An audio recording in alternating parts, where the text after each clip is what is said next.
Wow, attendance is really good today. Hello, everyone. Welcome, welcome. Let me just turn off streamer mode so I can actually see everyone's names. I don't know why that gets automatically enabled whenever I start talking in Discord. Streamer mode.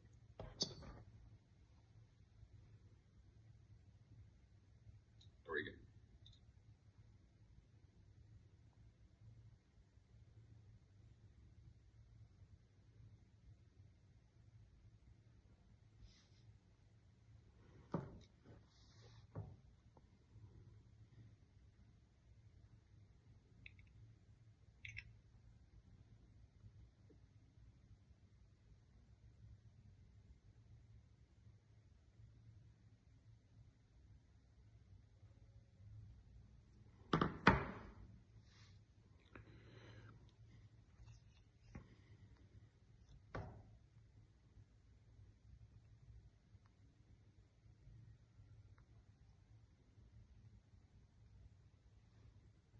George, you there? Yes, John, I am here. Yep. Sorry, just configuring OBS. I see. Okay. Making sure it's working properly. Let me see, is it picking up my audio? All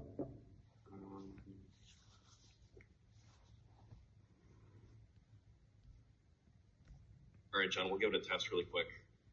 Yep. Can you say something? Yep. I'm here. Hope you can hear me fine. I can hear you fine. Let me see if I'm coming through. And I can, yeah.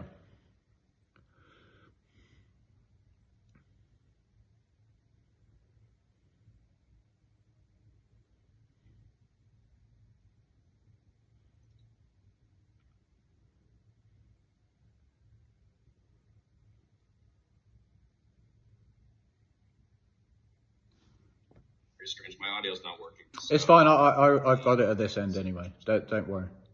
We should. Okay. Yeah. It'll be fine. Alrighty then. Well then, gentlemen, welcome. TIG 2.0 is here. Proof of deposit is here. So we've talked about proof of deposit a lot in the past, but there were still some unknowns left over because we hadn't yet released the finalized documentation going over everything that proof of deposit entails. This is the biggest update ever made to TIG. That's why it's being hailed as TIG 2.0, and it's going to change the way that some things work in terms of getting all the different participants, benchmarkers, delegators, getting everyone aligned, making sure the protocol is working as intended, and that the goals of TIG are being adequately achieved. So it's very important, and I have a slew of questions here that we're going to be going over the course of the call to bring everyone up to speed on how TIG works now and why this is a massive improvement over how it has functioned historically. How you doing, John? Yeah, I'm doing great. Thank you very much. Looking forward to answering the questions. Yeah, and we have a lot of them. And as per usual, everyone, if you guys have any additional questions, I would ask that you please wait until I've gone through the, let's see, 11, 16, I have 20 questions total. So there's going to be a lot we're going to go over here. And do please wait just to handle any redundancies until you ask any questions in the chat. We'll leave those for last. I'll probably just do like an open call for additional questions if you have any left over after we've gone over everything that we have here prepared for the call.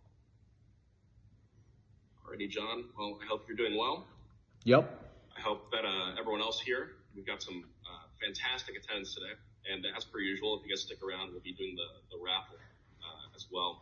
We've really streamlined the way that we've been doing raffle distributions. So whoever wins, just please DM me after the call, and I'll go ahead and I'll give you a link where you can claim your rewards. So yeah, thank you everyone for tuning in. Let's go ahead and get started. Alrighty, John. So we do have a pretty comprehensive update on the blog here, going over everything. And just to give everyone a bird's eye view, let me get my phone out. I'm actually going to time you. And I want you to tell me basically the gist of PoD and its purpose, if you could, over, let's say, 60 seconds. Sure. Sure, no problem. I'll go ahead and start the timer. Yeah, so the idea behind proof of deposit has various benefits, and one benefit is that the benchmarkers, it really sort of aligns their incentives or aligns their kind of interests more tightly with those of the protocol. One of the things about the innovation game, which is a bit different from other proofs of work, as you know, is that the algorithms that people use to perform the proof of work are kind of a subject to update and improvement. That's kind of the point of it. One of the things that this means, though, is that ASICs are unlikely to be a thing in the innovation game, for the foreseeable future, because ASICs are algorithm specific, and if you come up with a better algorithm, then your ASIC immediately becomes outdated, and so seconds. Yeah, and so this really means that the innovation game sort of will be kind of run on hardware which is sort of not ASICs, and that really means that if somebody kind of was a botnet on the network, for example, they might sort of use it. It's not very helpful when you give the countdown. So basically, it means that if you're a large benchmarker, basically you have to own a load of tokens, and so if you do something bad to the network, then the value of the token would go down, or people would not delegate to you because they don't want the value of their token to go down. So it's an incentive way of aligning benchmarkers with the interests of the protocol. Okay, 90 seconds clean. Yep. Alrighty, well, no worries if we miss anything because we're going to go over it all. Yeah, indeed. Alrighty, so TIG, historically, we have a number of different participants. We've always focused on benchmarkers and innovators, but now for the first time, we're giving token holders something to do with their tokens. So we have the TIG token holders, we have the benchmarkers. How do things change? What does a benchmarker need to do now in order to get started benchmarking? Yeah, great question. So the benchmarker will need to have a certain number of tokens. You've got to have a certain number before anybody can kind of delegate to you. So they do have to have some which they hold personally in the sort of in the benchmarker's account. I think they also have to have a sort of minimum which is really dependent on the size of the benchmarker they are. So if they're very large, they'll have to hold personally a sort of larger number of tokens. Then if they're a small benchmarker, and then sort of top things up, they can get tokens delegated from somebody else.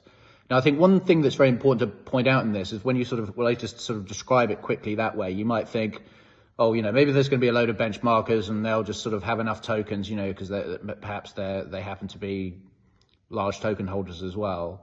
And then, me on the outside, I'm not really benchmarking, and I want to delegate my tokens. Perhaps there'll be no demand for them, because they'll already have enough.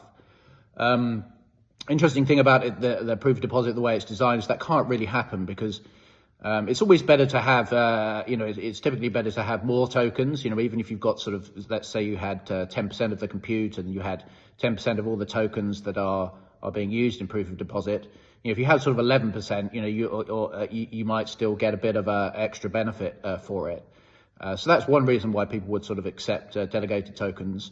But also, if somebody delegates, has more tokens, it's about matching fractions. So you can imagine that if somebody has sort of 10% of the compute and 11% of the deposit, then somebody else, has to sort of, maybe they'll have kind of 9% of the deposit, or 9.5%, because it pushes their percentage down, because this is a fraction of the total deposit which is participating in the mechanism. So it really means that you never really get into a situation where sort of everybody's got enough and sort of nobody wants any more. There's always an advantage to having some more. And so it means, or it should mean, that, everybody who wants to sort of delegate the deposit will be able to, and there will be some sort of demand for that. So it's quite a sort of clever mechanism, and it also means that they're, if benchmarkers want to, remunerate the delegators, in return for them sort of delegating deposit to them, then that is at a level which they choose. So it's sort of market determined. And this is quite important. I'm not sure if this has happened in crypto before. And of course, it's quite a natural way to do something. Like if somebody wants to sort of, I don't know, lend you their car, or sort of, lend you their combine harvester or something like that, for the kind of harvesting season. it's not like everybody has to lend a combine harvester at 10% return or something, and this is kind of built into some world farming protocol. I mean, that would be absurd. Obviously, you just it's just a sort of market rate. How many other farmers want the combine harvester? Are there too many of them or too few? And this is the kind of the best and most robust way for any economic system to work.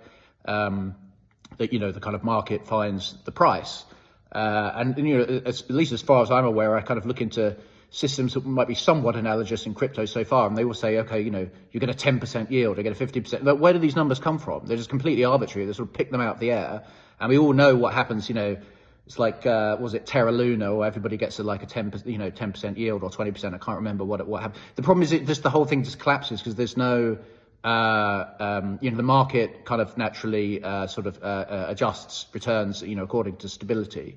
And you can't just offer, a claimed risk-free rate at much higher than the sort of, the headline risk-free rate or something, because otherwise it just doesn't make any sense, and it causes the underlying asset to be unstable.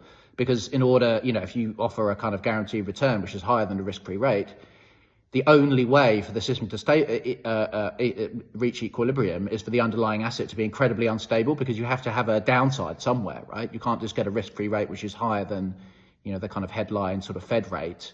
Otherwise, all of the American dollars would just pour into it if it was risk-free, and it just doesn't make any sense. So this is the way we sort of design our system, which to me seems like a perfectly natural way to design such a system. But yeah, it may be the first. If anybody knows different, then please do let me know. Yeah, so good that we've got about designing it in a more robust and sensible way. Compared to some of the other reward systems and delegation systems that are out there in crypto. Yep. Because I agree, a lot of this historical practices that we've seen as a precedent are relatively unstable, and we've seen that play out to the detriment of the token and the token's holders various different times. But we're already getting fairly detailed. We tried the 60 seconds thing. Maybe I can give you like a sentence limit. Yes. Just bare bones description of what PoD is in 2 or 3 sentences. Can we do it? I think so. So PoD is just a way to an extra condition really that we add on to the kind of reward function, or the kind of way that you calculate the rewards for benchmarkers.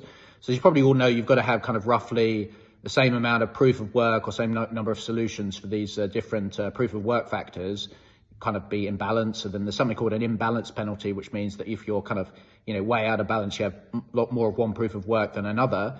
I don't know, in terms of fractions again. So you had like 7% of the vehicle routing proof of work, but only 4% of the knapsack proof of work. You would get this thing called an imbalance penalty, and then you get fewer rewards than you would otherwise. So it's not a very good distribution of your resources as a benchmarker. Now we have an additional factor, which is the deposit. And so, if you've got 5% of the vehicle routing, 5% of knapsack, and so on, you'll want to look to have 5% of the deposit too. So it's almost like an extension of the way that the rewards are already calculated. You're adding deposit to as another factor, as we call it, along with these proofs of work. Yeah, cool. Very succinct. Nice one, John. Sure. Alrighty, so before benchmarkers can start accepting delegated tokens, there is an amount they have to self-delegate. I think you said before that this is going to be related to the percentage of compute that they have. But is there any kind of flat number? Yeah, there is also a flat number as well. So I think that they have to have a kind of so just to be able to accept delegation, that's something quite separate. But so we didn't want really tiny miners getting lots of delegation from other people, because it seems sort of, I know whether trustworthiness is the right term, but it's more like, people are kind of trusting you. If you delegate to them, they don't want you to just like switch off your mining or kind of, go to sleep and close your laptop or something, and then you wouldn't get a return. So in order to sort of just guarantee that the people who are sort of accepting delegation, which is a certain amount of responsibility, because you want the miner actually to keep on mining, then there's a sort of a minimum for that, which I think we set at about 10,000 TIG. So it's quite a kind of hefty number. But then these are they're a bit like you might imagine them to be sort of pool operators, like in a mining pool. Like typically for people who know, like pool operators are typically sort of big miners themselves, are the most appropriate people to do it. And so similarly, we don't want to, set the barrier to entry too high, but you do have to be a sort of, a miner and a token holder of a certain size before you can accept other people's tokens for delegation. Yeah, excellent. In terms of the process, so benchmarkers have to stake or put up a minimum amount of tokens before they can get started, before they can accept delegation. But how are delegators going to be helping miners? I know we've gone over it already, but I just want to make sure that we're going through it point by point. Well, they help them in the sense that, you want to try and, you'll typically be trying to match your amount of tokens that you have associated with your account as a benchmarker to the amount of compute that you have. So some of those tokens, of course, can come from just you holding them yourself. But if the benchmarker doesn't have sufficient just in their own account, they can accept, delegations from third parties. And so their aim is always just to kind of really get a number of tokens, either by holding them themselves or having them delegated to them, which sort of is commensurate with their amount of compute that they have. And so, typically, because this is, something of value to a benchmarker, to have the correct number of tokens, we would expect they'd be willing to offer sort of, some kind of compensation for that to the delegators. But that's really just a kind of bilateral thing between the benchmarker and the token holder. So this is where the sort of, market determined aspect of it comes in. Cool. So this update doesn't introduce the concept of influence, right? That's right. So can we just take a moment to expand on what benchmarker influence is and how it works? Oh, sorry, did you say it does introduce it or does not? It does. No, that was there before, really. It was, but it was just based on proof of work. Now it's going to be based on deposit as well. So there's an additional variable in the agreement. So it's what I said before, really. It's almost like acting like an additional proof of work challenge, in that you want to try and balance it with all the others in order to kind of maximize your returns. The influence is really just, the fraction of rewards that you're going to get. There's a total rewards pool for the benchmarkers, and you want to try and maximize with the resources that you have, the compute and the deposit. You try and maximize the number of rewards that you get. And in order to do that, it's probably in your interest to, if you don't have enough tokens yourself, to offer some to the delegators. So it's not too complicated a process. Obviously, it is a little bit more complicated than something like, some protocol that says you just get 10% fixed return all the time. But yeah, there's a very good reason for that, because just, fixing a return is absurd. It doesn't make any sense. It's poor economics, basically. So I just wanted to add in a question real quick that someone had asked previously. I know Ying had answered it, but for people who haven't seen it yet, someone had asked, there are 500K token emissions per round now. Obviously, it's subject to change at a future date when the emissions are cut. If anyone wants to go ahead and take a look at how that happens, we have it in the technical documentation.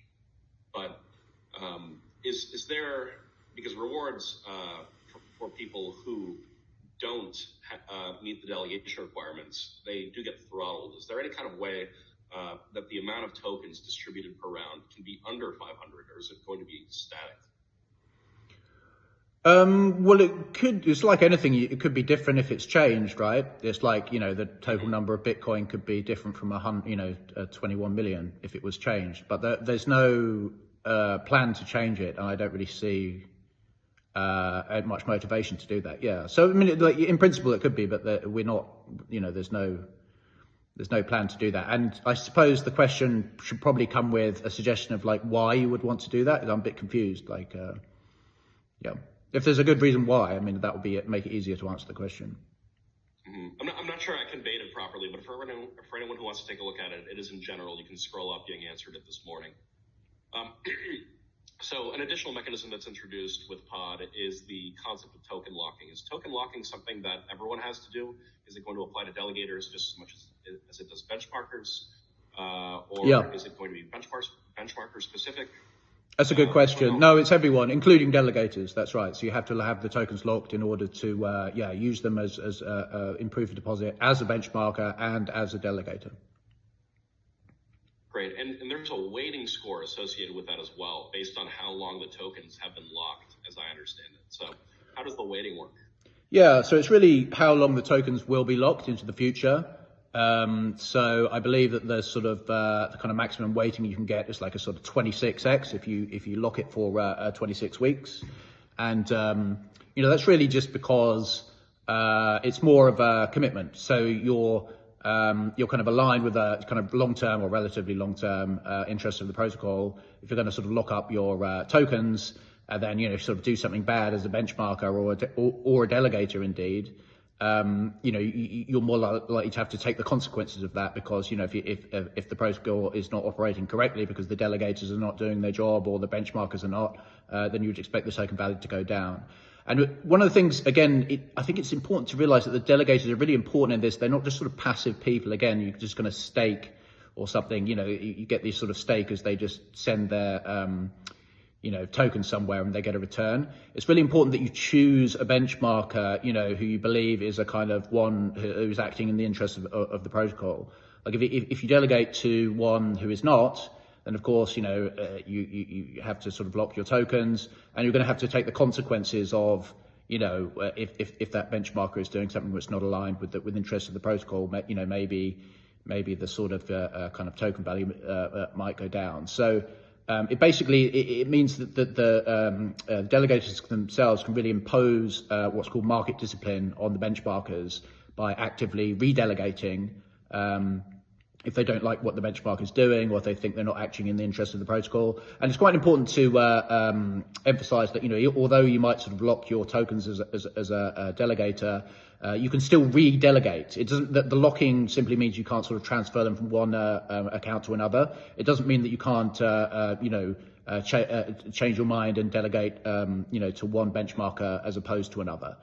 So there's always the capacity there to sort of, impose market discipline on the benchmarking network through delegation. Mm-hmm. So at the end of the day, it's just a regulatory mechanism that allows delegators to ensure that whoever they are delegating their tokens to is aligned with what the protocol, what its goals are, essentially.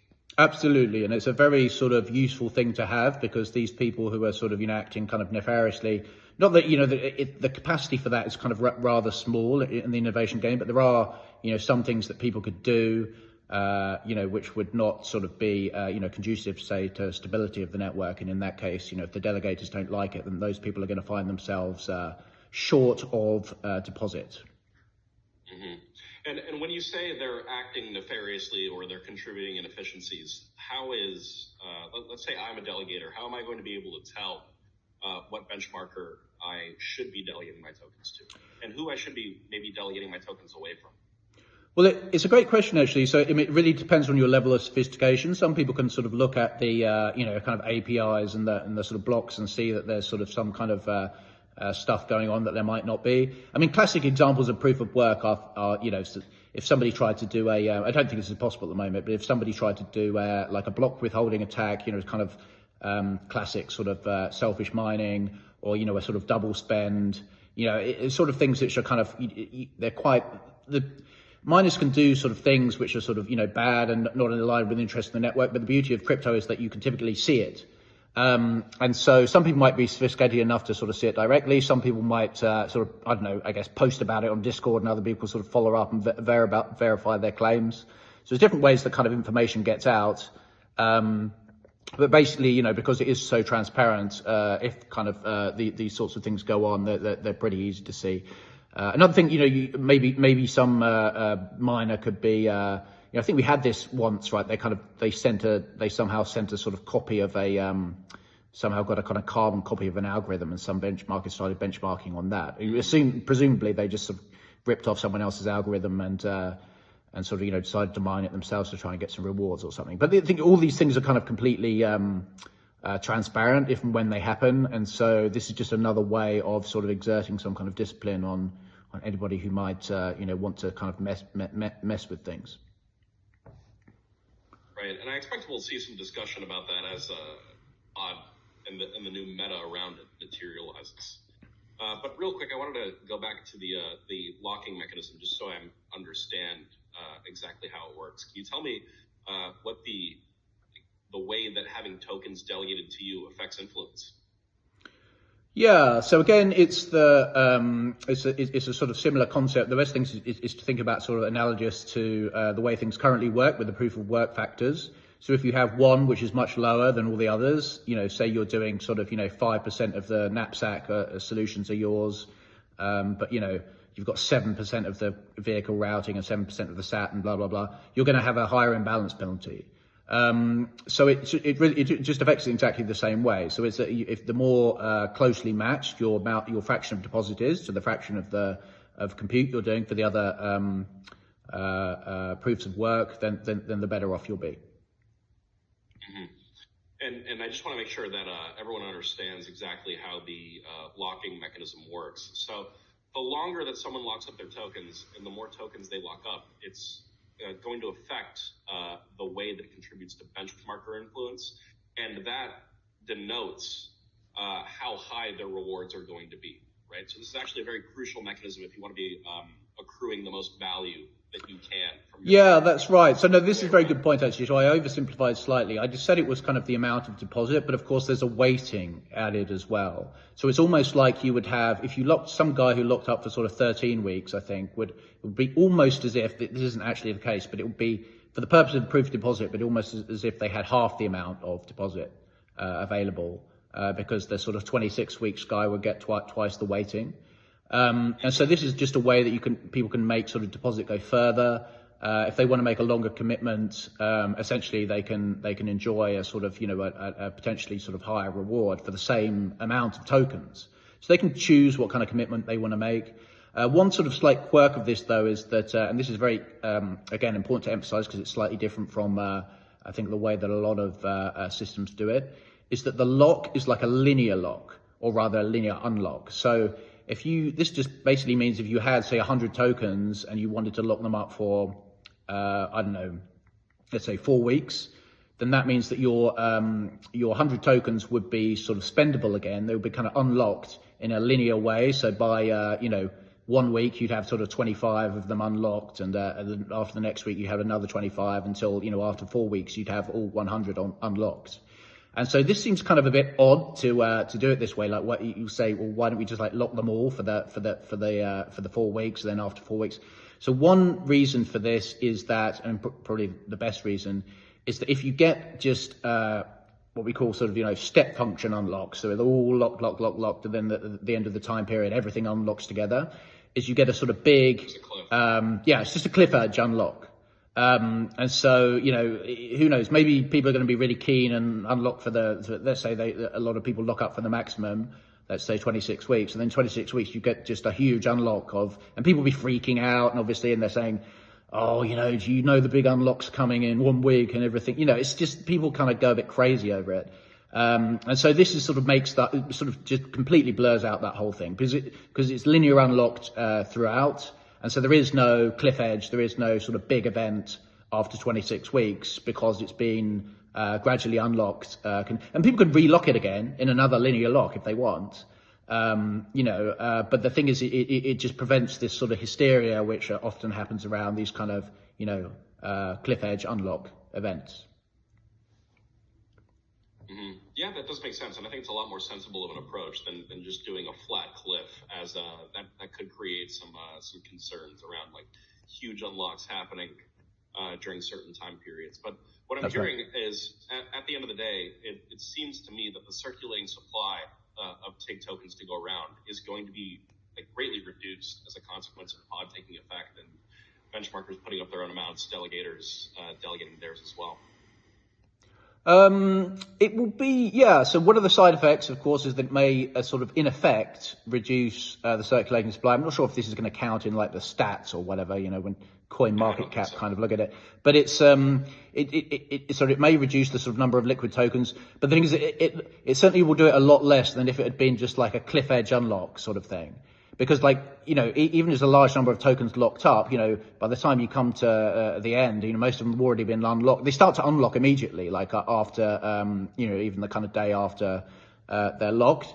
So yeah, to some extent it will have that effect, but it's not as much as it would have been from the cliff edge, which is a good thing, because otherwise you cause things like instability, like, artificial scarcity. So it makes things, potentially, spike up and then maybe crash down again after it's kind of unlocked. And this is just, again, this is like absurd behavior that we've seen many times in crypto, and we're very kind of keen not to get that. So I just want to kind of emphasize that it certainly wasn't our intention to try and lock up as many tokens as we possibly can, so the kind of price becomes it's just ridiculous, right? Because we want the protocol to be healthy and to work well, and that requires sort of stability. So that's our overriding concern.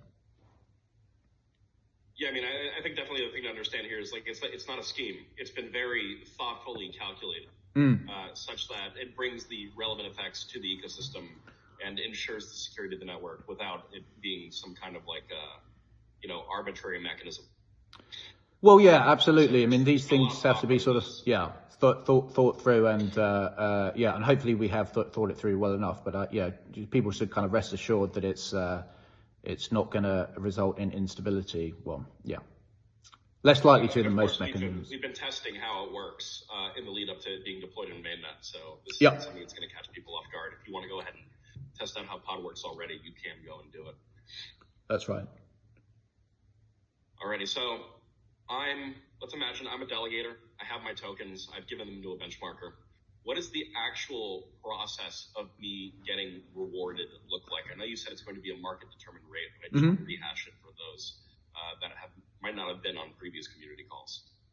Yeah, that's right. So basically, the benchmark will sort of offer a certain amount of rewards. I think they're going to do it as a certain sort of fraction of what they earn. So if there's a successful benchmarker, of course, they'll be earning a considerable number of rewards, and they'll say this percentage of them, I don't know, let's pick some random percentage like 10% or 9.5%, will be allocated to the sort of deposit, which is associated with my account. So it'll be their kind of own deposit, and any that they have delegated to them, and people will be able to see how much these benchmarkers are offering, and if they think it's a reasonable rate, they could delegate that to the benchmarker, and those rewards will be, I believe, sort of received in the kind of traditional way, sort of once per week.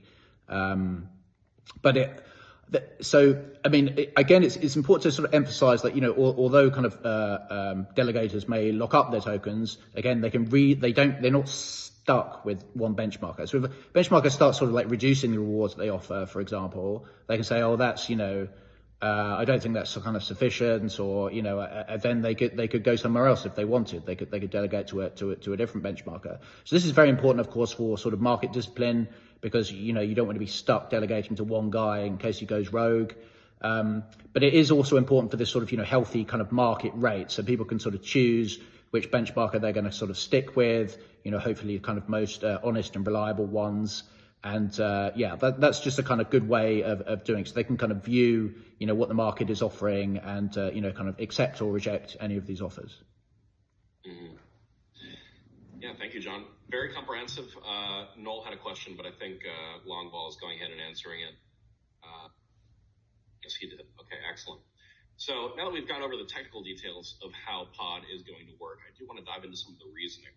So in terms of benefits to the protocol, what is PoD actually doing to ensure network security and to help TIG ensure that benchmarkers and innovators work together to reach the stated goals of the protocol? Yeah, again, it's really that, I mean, a good analogy to draw is that, say in Bitcoin, it's been known for a long time that the kind of ASICs which mine Bitcoin, they can't mine anything else. You can't even mine Ethereum with them, to be honest. You can't mine, I don't think, maybe you can mine Bitcoin Cash or something, I don't know. But they're pretty much like Bitcoin specific. So one of the reasons, interesting kind of side effects that this has, and people sort of criticise ASICs in the early days, but they did realise they had sort of one very distinct side effect, which is if you as a large miner started sort of, I don't know, doing 51% attacks, or, trying to kind of do double spends or something in Bitcoin, then essentially, your, Bitcoin was going to go down in value, and therefore, just hardware that mines Bitcoin is going to go down in value as well, because it sort of tends to mine a certain amount of Bitcoin, which will be less valuable. So this sort of tied the interests of the miners who owned the hardware quite tightly to the interests of the protocol, which was a positive thing. As I said before, in the innovation game, because we don't expect ASICs to be a thing, because it is quite special, because the algorithms themselves are subject to kind of upgrade and improvement. It means that we won't necessarily benefit from this, sort of fact which has emerged in traditional proof of work, which is that, hardware becomes sort of protocol specific, and therefore, the owners of the hardware, their kind of fortunes and their, capital value of their equipment is sort of tied to the fate of the protocol itself. And so this is one of the reasons, in order to sort of get that same effect, we tie it to the token value, as well as, so that these people who own hardware also should, own a certain number of tokens, and therefore their kind of, fate is somewhat intertwined, and, that their interests are also the protocol's interests. And it is also worth noting that, at least in the kind of steady state, when things get going, miners, at least traditionally, don't tend to be large token holders. I mean, this is the case of Bitcoin, for example. Like the business of a miner typically is to just like mine as many Bitcoins as they can, sell them all, and then they use part of that money that they've got from selling them to, cover their probably pretty considerable hosting and electricity costs, and anything that's left over that is just their profit.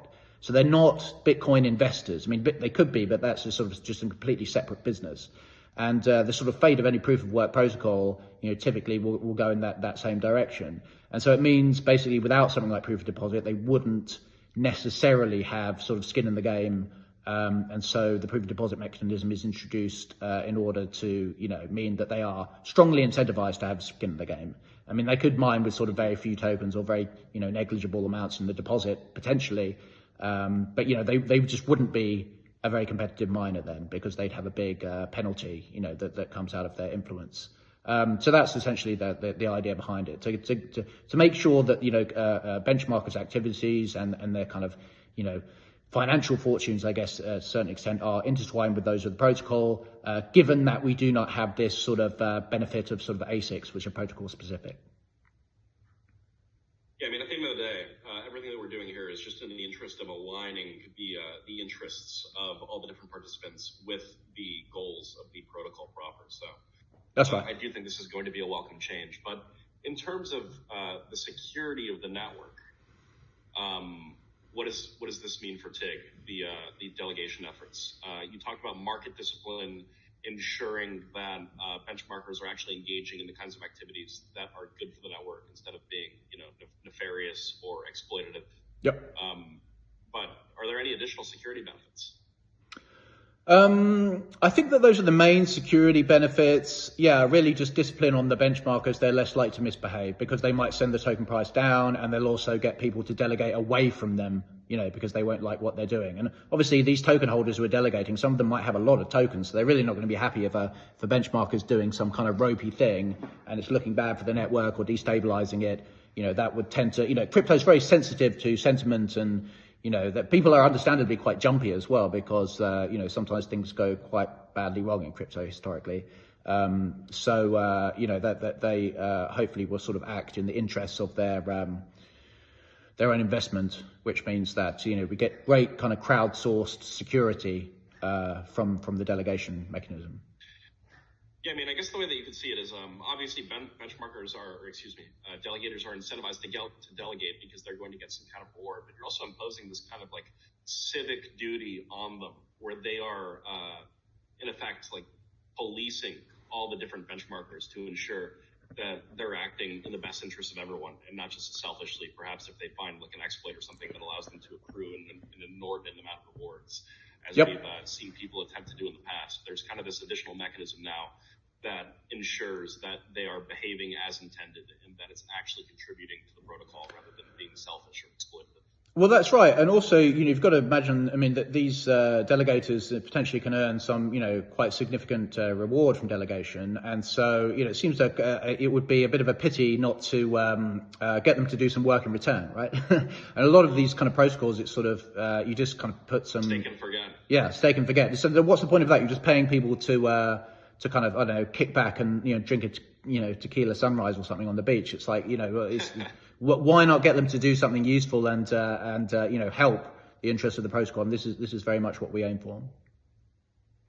Yeah, I think it's really important because, like you said, a lot of people just take a stake and forget approach. I know that certainly with some protocols, the way that staking actually works is not well explained to the people doing the staking.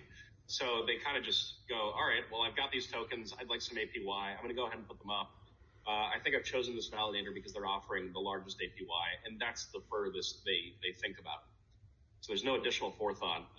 But, you know, it is in our best interest and in the best interest of everyone to get these delegators to actually be contributing in a way that's meaningful.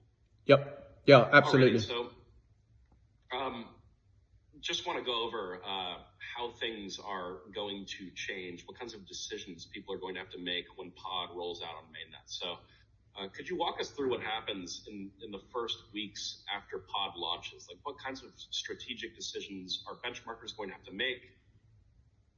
And how do you anticipate this changing the dynamics of the way that benchmarkers interact with both delegators and the system as a whole?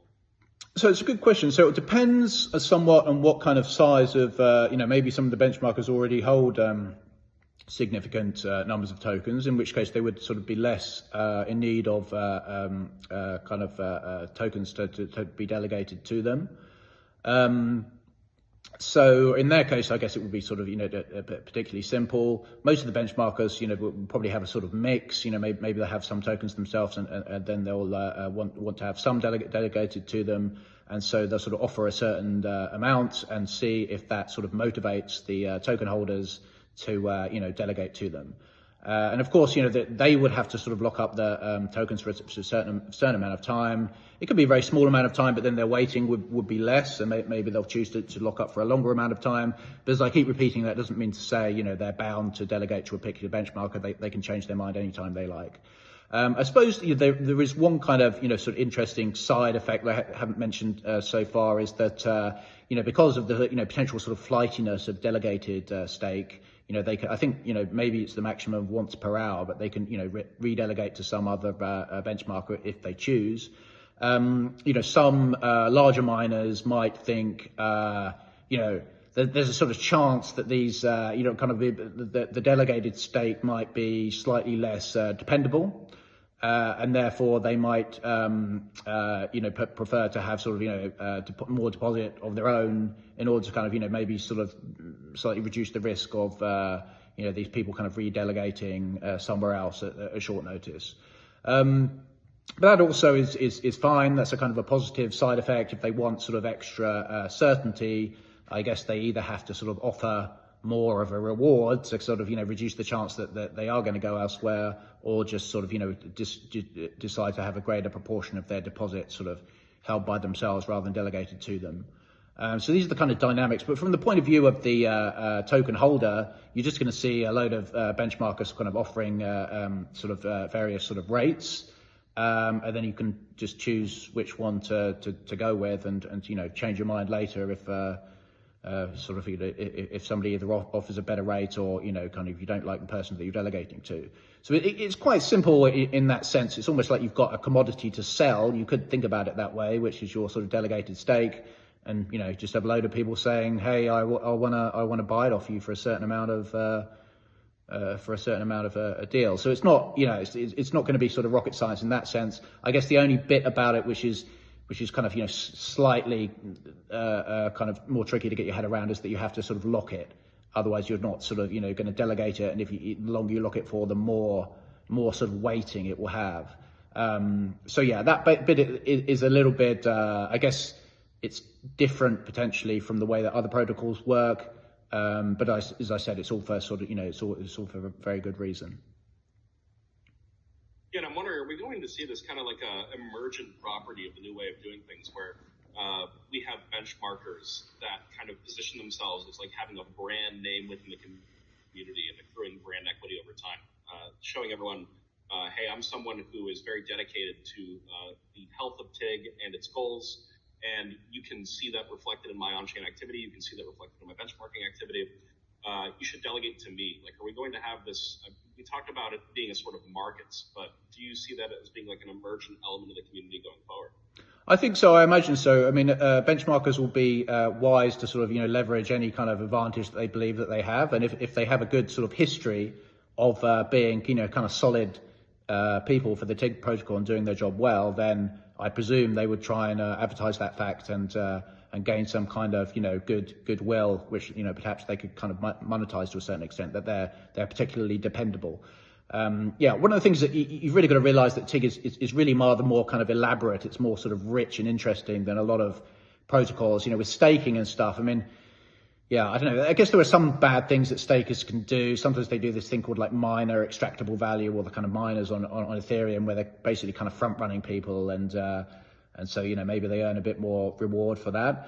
The things about it in the innovation game is that these kind of benchmarkers are doing kind of a lot more kind of elaborate stuff. They're trying to sort of figure out and hone and optimize many kind of computers. They're choosing which algorithms to use, and so this really is kind of like a lot going on. So there's more of a sort of plane on which they can compete, and so potentially there's there's basically just more.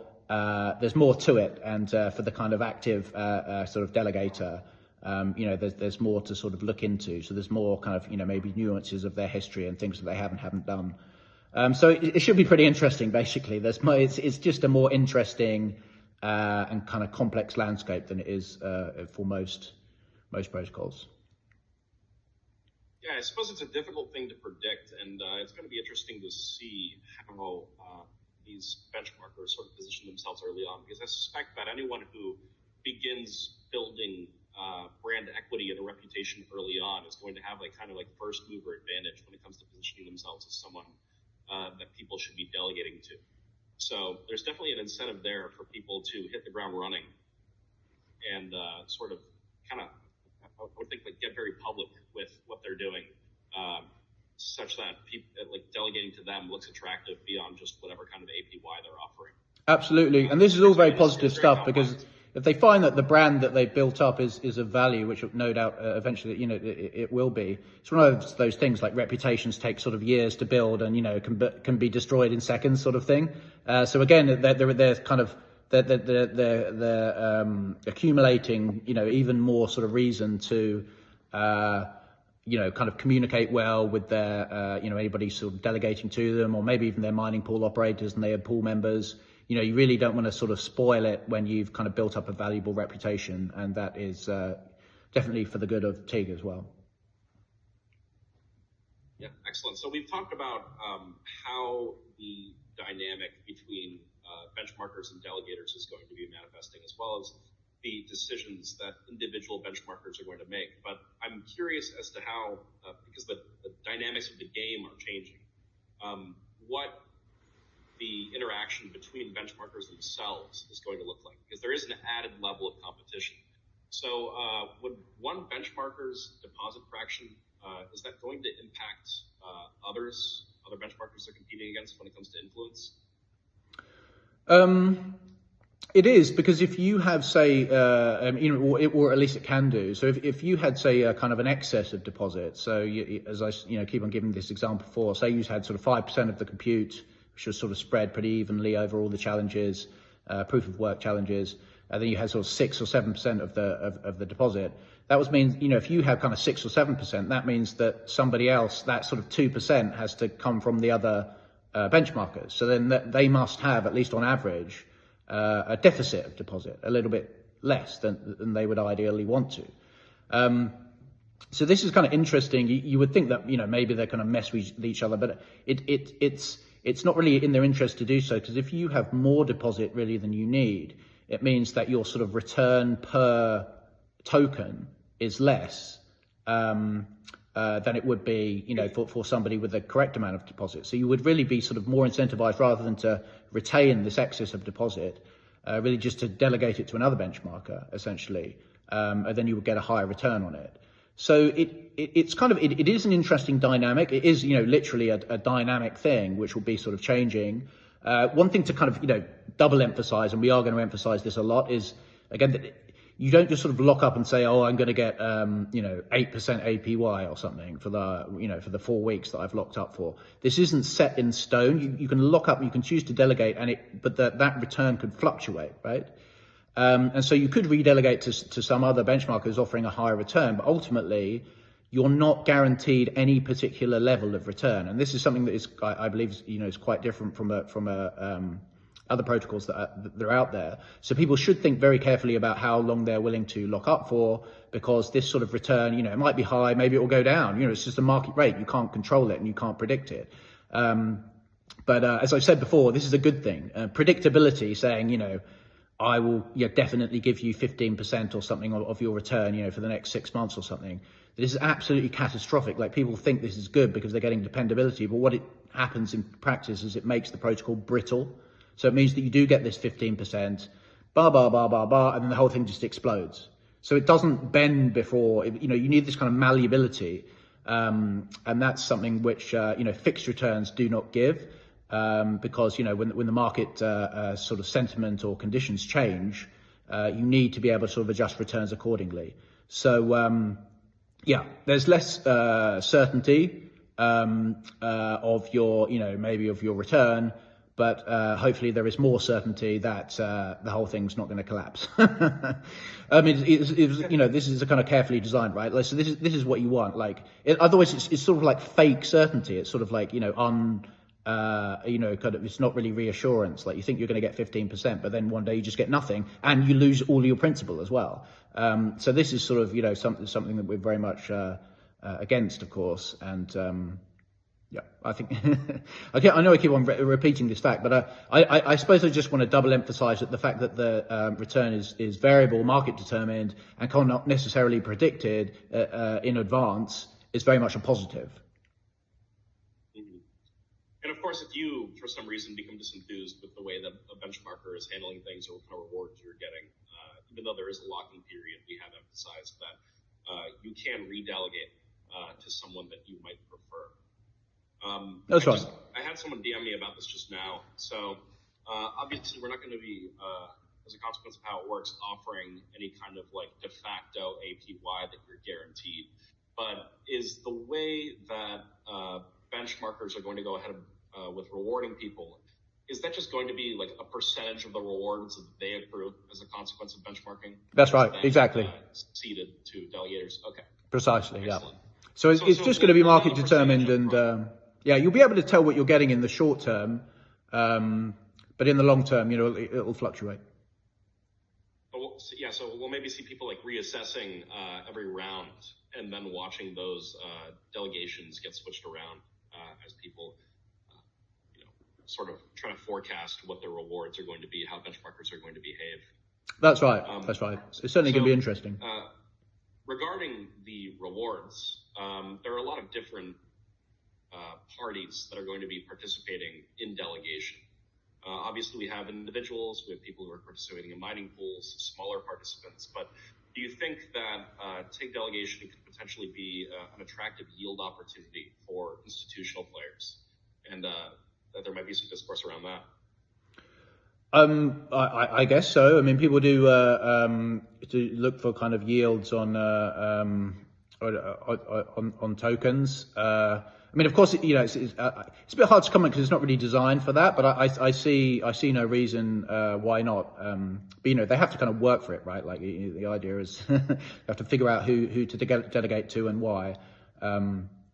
So yeah, I mean, I should imagine so. Yeah, I mean, at the end of the day, it's just going to be very exciting to watch how all this manifests. I think so, absolutely. I mean, we've been thinking about this mechanism for a very long time. I mean, like many years, basically. There's something kind of based on this proof of deposit mechanism, not just something we kind of conjured up overnight. To try it. But it hasn't been tested in the wild yet. So fingers crossed. Everybody out there, kind of do your own research and all that sort of thing. But I do have kind of quite a good feeling about it, and it's going to be interesting to see how it pans out. Cool. So for everyone who's listening, there's we've gone over so far the technical details of how proof of deposit works. We've given the reasoning.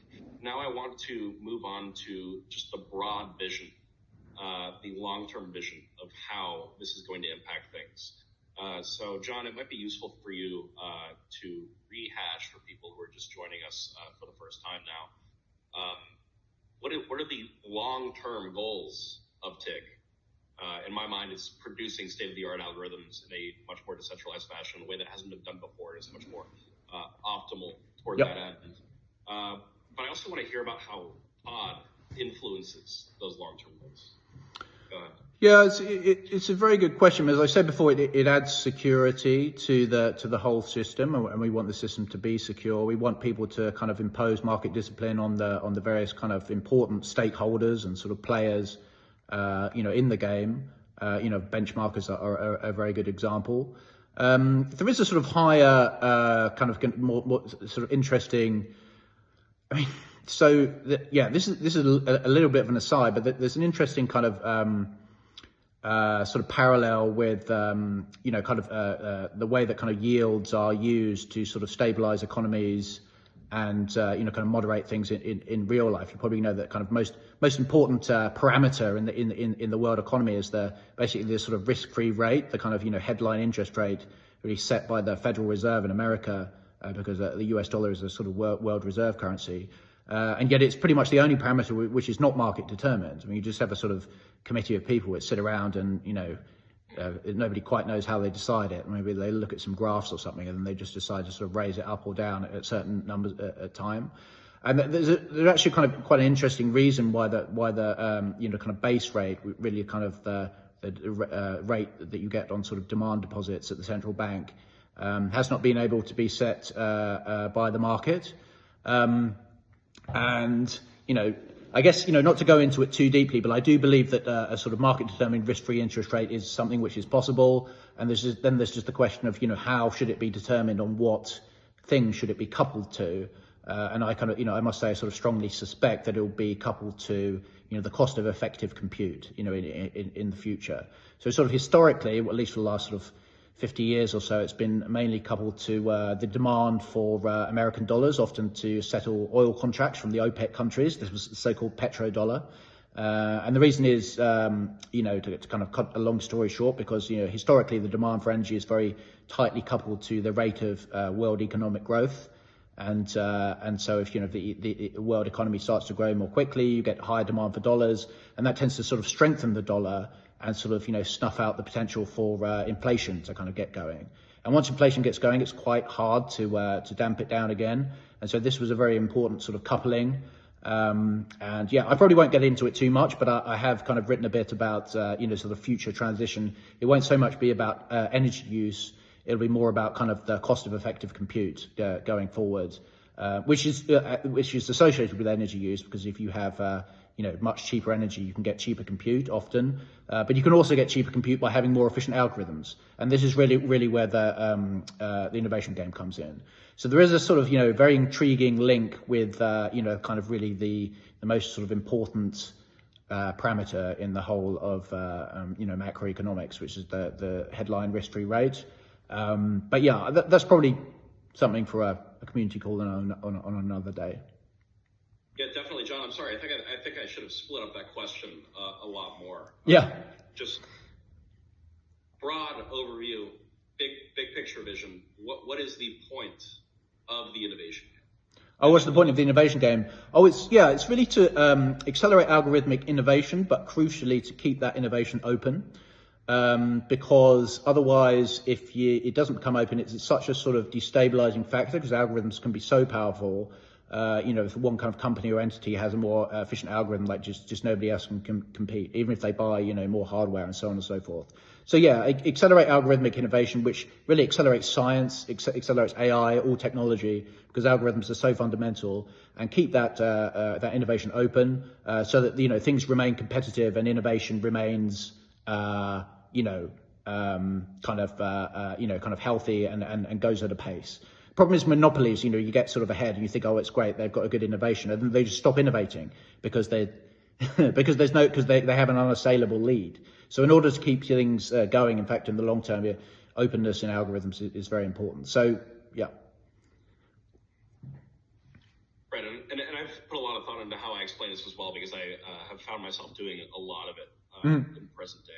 It really, just the way that I understand it is, at least at this point in time, the factor that people are not aware of, that dictates the overall trajectory of society and civilization, it could arguably just come down to what algorithms are in play at a certain point in time. Because everything from the content we consume to the way that we navigate to the way that decisions are made at hedge funds is a consequence of what algorithms are being utilized. So whoever has control over the mechanism that produces those algorithms, as well as the algorithms themselves, effectively, in a sense, controls to a large degree the trajectory of civilization, science, and technology. So if you were to open up the process of producing algorithms as well as their ownership to whoever is best positioned to contribute, instead of to conglomerates that control and algorithms and algorithmic development right now, you could create a much more open system that greatly expedites the rate at which breakthroughs happen, as well as the accessibility of those breakthroughs to whoever might be able to make use of them or extract value from them. Do I have that right? You're absolutely right. The only kind of nuance I would add to that, all that is 100% correct. So it's anyone in the world can sort of compete. It's like, they say anyone in the world can compete, as a Bitcoin miner or something. But realistically, if you're just, some kind of, Indian guy in the middle of nowhere or something like that, if you don't have any, if you don't have cheap energy and you can't buy any equipment, then you can't really be a Bitcoin miner. But you could still be an innovator on TIG, right? You just get your smartphone out, assuming they've got one of those, and you just sort of type out the algorithm, and suddenly all the TIG's flowing into your account. So it is sort of as low a barrier to entry as you could possibly get, a sort of, true meritocracy. I think that's just a beautiful thing. How many kind of Ramanujans are out there that were never discovered? Who knows? So it's kind of crowdsourcing genius from all around, and keeping the products of that genius sort of open so that other people can build on their work. It's very, very key. Yeah, and an additional factor that I don't see a lot of people talking about is the fact that the IP that delineates who has control of these algorithms, who can use them, that's typically siloed to large corporations. For example, if Google had never made the transformer architecture available, the AI revolution that has taken place recently might look a lot different. And we've also seen a problem historically where people who create algorithms that lead to breakthroughs, they don't necessarily see any of the rewards that are associated with the value that's created. So one thing that Vertigo and I have been looking into recently is the way that anyone who creates a breakthrough algorithm, in order for them to ensure that they actually benefit from its use, they have to go ahead and create an individual corporation that then owns that IP and that is responsible for accruing revenue as a consequence of its use. And TIG kind of completely changes the way that functions by making the process a lot more open and by ensuring that innovators are rewarded for their contributions, which is something that there's been a huge problem with historically. You're absolutely right. So it is a fascinating fact that, so if you found a much better algorithm, the only viable way, very interestingly, realistically, of monetizing that would be to create a company, keep it secret, in fact, not even patent it, and then build your company around that. So this is, in fact, what Google did with its PageRank, the kind of the kind of algorithm that they came up with in order to sort of kind of search the internet and rank web pages more efficiently. They never released it, they never patented it. It was always simply kept as a trade secret. And one of the reasons is that if you release algorithms, as a sort of private company or a private individual, often people just sort of use them without paying. And the only protection against that is, in fact, the sort of open source movement, interestingly, because if you take the property rights to the open source movement, then, the open source people don't like you. Then, no big tech company wants to be in the bad books of the open source movement. But then the question is, how do you monetize that, right? Because it's open and you might not be able to monetize it. So this was the kind of big breakthrough from TIG. Really, the kind of difficulty was in the valuing of the contributions. It wasn't so much in capturing value from them. It was in sort of knowing how to kind of redistribute that value back to the people who contributed it, somewhat commensurate with the sort of value of their contribution. So yeah, and obviously kind of, inventing an algorithm is very, very different from building a company. And you shouldn't have to do both, right? Like the kind of geniuses that come up with better algorithms, historically they've really got a kind of short end of the deal, because someone's, usually just kind of taken that and sort of used it to make their company a lot more profitable and a lot more efficient. They don't really get anything from it. Some people who are kind of particularly multi-talented, like I guess like Sergey Brin and his partner, came up with a great algorithm and built a huge sort of multinational empire on top of it.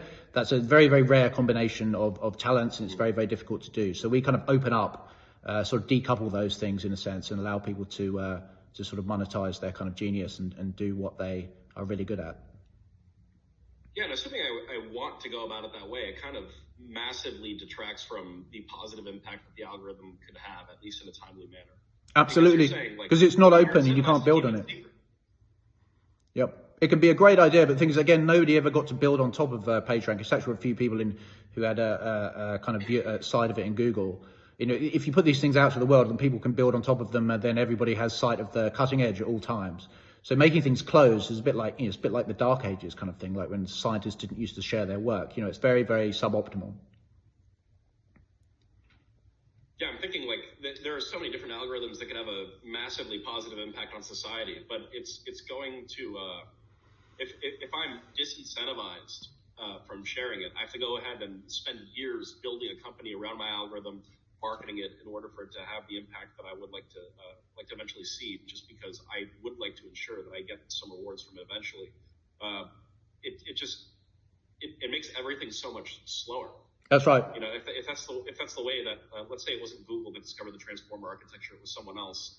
The emergence of AI, as we've seen it today, might have been delayed for years while someone went ahead and built a company around it.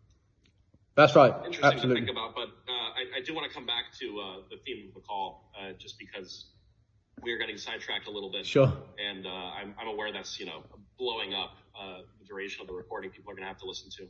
So just tying everything back together. That's the goal of TIG. We have PoD now being introduced. How exactly does PoD, just big picture, align incentives such that the end goal of TIG, producing state-of-the-art algorithms, rewarding the people who produce them, how does it bring us closer to that goal? I mean, I get it. I think we probably covered this, but it really is increasing security, right? It's making sure that the protocol is the kind of these sort of key operators, which are the benchmarkers, are kind of more likely aligned. Reduces the capacity, probability of things like botnets, because botnets are going to have to sort of hold large deposits and attract large delegations of deposits. Even though they're potentially kind of a very unhealthy thing for the system, because you wouldn't want sort of stolen compute. Kind of benchmarking on the innovation game, because it's sort of potentially puts the honest people out of business. It's really just about aligning incentives in that way. And then the only other thing I would have to say about it is this kind of risk-free interest rate thing, which we probably shouldn't go into too much because it's quite complex. But I think it's a sort of fascinating kind of topic, which is probably should say more on, or kind of write an article on, because it basically potentially offers a way to sort of couple the cost of effective compute to the demand for a stable currency, which I think is going to be, effective compute is going to be the sort of most kind of fundamental commodity going forward in the future. More effective than more fundamental than energy, even. Certainly. Yeah. John, sorry if I was rehashing. I just wanted to make sure that anyone who was tuning in at the end of the call, just like... Sure. Yeah, no problem. Of why we're explaining this. Walks and Walks says, TIG anti-Illuminati confirmed. Lol. All right. So I think that is most of what I wanted to talk about. I do have like one or two more things that I wanted to touch upon. But now would be a good time to say what I said I would do at the beginning of the call, which is if anyone has any more questions about PoD or related topics, please do go ahead and put them in the chat. If you click on the voice call, you can see that there's a sort of side chat that'll pop up. Go ahead and write whatever it is that you want answered there, and we will take care of it. John, just to tie things together, wanted to ask, so now we finally have something for token holders to do. People who have tokens and haven't really participated in any tangible way so far. They're going to be able to delegate to benchmarkers who are aligned with the goals of the protocol. But is there anything else we have in store? And it's okay if not at this point in time. Well, there is, in fact. I mean, yeah. So, I mean, this is something. Obviously, today's call has been taken over with PoD, but we do need to also probably maybe we'll have another call soon on the breakthrough rewards. So this is really how people who make algorithmic breakthroughs can get additional rewards as an innovator. So this is also going to be a pretty big thing. It's not a sort of technical as proof of deposit, but it is every bit as important, because it really means that there's a kind of an issue with the way that things have been done historically, which we were aware of, but it took us a while to sort of get all the kind of everything in place to address it, which is when if somebody has a big breakthrough. Let's say they get a sort of 10x speed up in one of the algorithms. Somebody could come along, within a couple of weeks, and they could build on their work and get a sort of further 1% improvement, and the benchmarkers would be sort of rational to switch over to that. And then at least with the current way that things are done, the kind of original guy that got the very big breakthrough would sort of lose his rewards. So in order to address that, we have this sort of additional class of innovative rewards called breakthrough rewards, yeah, so this is another kind of important thing that's been in the pipeline for a while, but we'll probably just leave it to another day. Yeah, it truly is going to be TIG 2.0, because there's a lot of these quite impactful and important changes are coming in. But we'll just maybe I'll go into that on another day. Yeah, definitely. That's a configuration that a few people have been asking for in the past. Historically, people that were involved in innovating. I just wanted to make damn sure that people who have contributed in the past do get rewarded. So, as well as people who contribute breakthroughs. So that's definitely important, and we'll leave it for another call, just because I'm aware this one's been going on for quite some time. I don't have the length of the recording in front of me, but hour and 10 minutes. We're 17 minutes over the hour mark. So just to keep things moving, I have gone ahead and spun the wheel while John was talking. So we do have our first winner here, and it is Dan the Man. Congratulations, Dan. You're the winner of you're the first raffle winner. So if you want to go ahead and DM me after the call, please do that. I can get you your TIG. And we're going to go for the second one here. It is Kachingus. Congratulations, Kachingus. Alrighty. You just tag them here.